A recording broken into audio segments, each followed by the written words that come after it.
Hi, I'm Kat the Book Tart, and I'm currently a traveling tart. I'm away from home right now, but that's not going to stop me from telling you about a fun, sexy, sweet contemporary romance I just finished reading.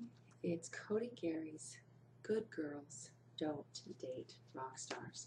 I was lucky enough to receive an advanced reader copy. It has a really yummy cover, Gemma and Travis, the hero and heroine, and it's the second book in Codi's Rock Canyon romance series. It's set in the town of Rock Canyon. I would love to go to that town. I love the girls, the girlfriends of Gemma, the friends. They're girls I recognize and I would love to hang out with. They're very similar. They love the same shows. Yeah, it fits. I love the feel of this town. And Gemma's really cool. She's a single mom. She has a son named Charlie who's about 10, and his dad, Travis, was her first love, her only love, really. And Travis doesn't know about Charlie.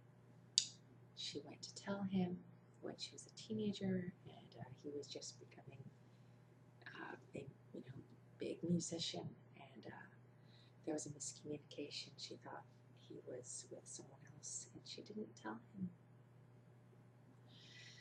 So she's doing the mom thing on her own, and she is in Vegas at a book convention because Gemma runs a bookstore, and I love that little aspect of her, that she's at a book convention and she's fangirling over authors and curling up with her books to read and looking for chocolate. And out of all those hotels in the world, he walks into that one, and they reconnect, and there's sparks, and that chemistry and those emotions that were there at the beginning, they're still there, and they have a lot of past to deal with, and they need to see if they have a future to face.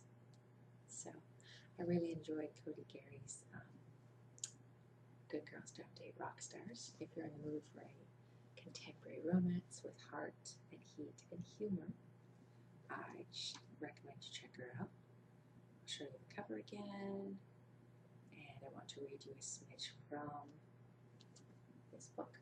All right. I was highlighting and making notes on a lot of these lines because they make me laugh out loud. And this one has a big section that's all yellow. See? Can you see that it's yellow? I'm not sure.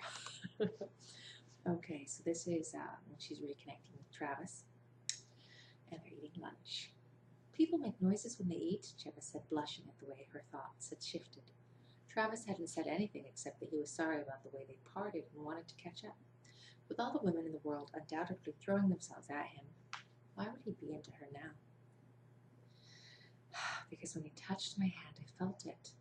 That spark is still there.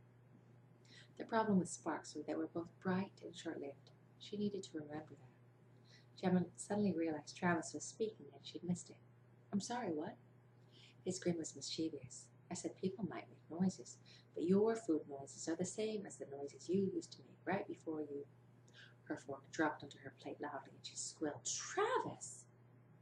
Innocent blue eyes stared back at her. What? I was going to say before you bought a new book. Don't play innocent with me. You always had a dirty mind. But I'm sorry to see you haven't matured, she said. I like Travis, and I was rooting for him and Gemma.